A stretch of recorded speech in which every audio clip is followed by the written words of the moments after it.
Let's kick things off with the crime kingpin of America, Donald J. Trump.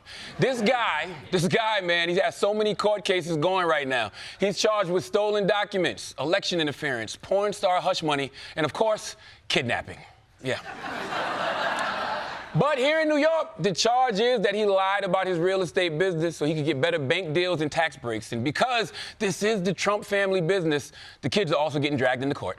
Tonight, the first of Donald Trump's children taking the stand as a witness in the civil fraud trial that could tear the family real estate business apart. Donald Trump Jr. and his brother Eric took control of the Trump Organization when their father became president. Trump Jr. described himself as just a real estate broker. And when asked if he was familiar with basic accounting practices or was a member of an accounting organization, he answered, "Sounds exciting, but no." Judge Arthur Engoron has already determined financial documents signed by Trump Jr. fraudulently inflated his father's net worth by as much as $2 billion.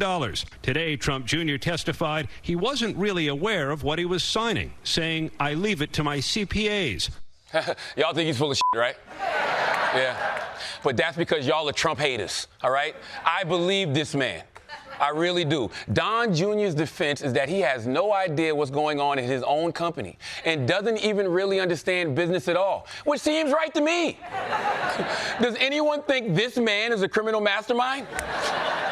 The only fraud he's capable of is pretending a beard is a jawline, all right?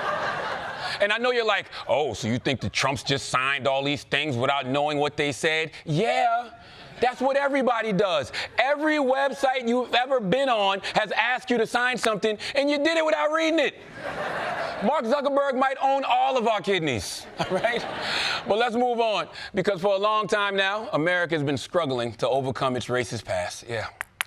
And the good news is we're just about done with all the big issues, okay? All the big issues have been solved. All that's left is birds. The New York Times says birds in the Americas will no longer be named after people. The group responsible for standardizing English bird names says it will rename all species honoring people. It's being done to no longer pay tribute to those with racist pasts, such as John James Audubon. The famous bird illustrator was a slave owner who opposed abolishing slavery. Yeah, racists it up for everybody again. We found out that some birds are named after slave owners, so now every bird's got to go down to the DMV and get a new ID. But you know what? Fine. Let's get rid of the human bird names. And while we're at it, let's get rid of all the mean ones, too. Everyone keeps reminding that eagle that is bald.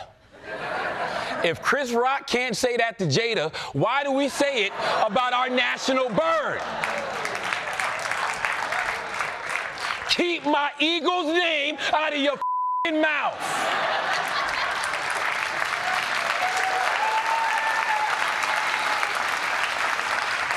Finally, let's move on to George Santos, New York Congressman and faith-tune Chris Christie. Santos has been accused of lying and cheating everyone he's ever known out of money. And last night, Republicans in Congress finally had enough and held a vote to expel him. But the outcome wasn't what you'd expect. Overnight, Congressman George Santos surviving a rare vote to oust him from Congress. 24 Republicans joining most Democrats to expel Santos, but the resolution falling far short of the 2/3 majority needed to pass. Santos defiant. I feel like due process is still alive. The push to expel Santos was put forward by his fellow New York Republicans, pointing to his lies about his background, from his education and work experience to his religion and family history. He even falsely claimed his mother was in the 9/11 attacks. But even lawmakers who find all that concerning warn expelling Santos before his trial ends would set a dangerous precedent. Is there a scenario in which you would step down and resign? No. Look, man, we all know George Santos is full of shit, right? He'd be the first person in history to make a polygraph test go, what the f? But this is another example of how Republicans just don't care. Anybody else would flee in shame if they were caught doing half the stuff he did. But this dude is like, I ain't resigning. Prove my mama didn't personally jump out of the Twin Towers and land on Osama bin Laden's head.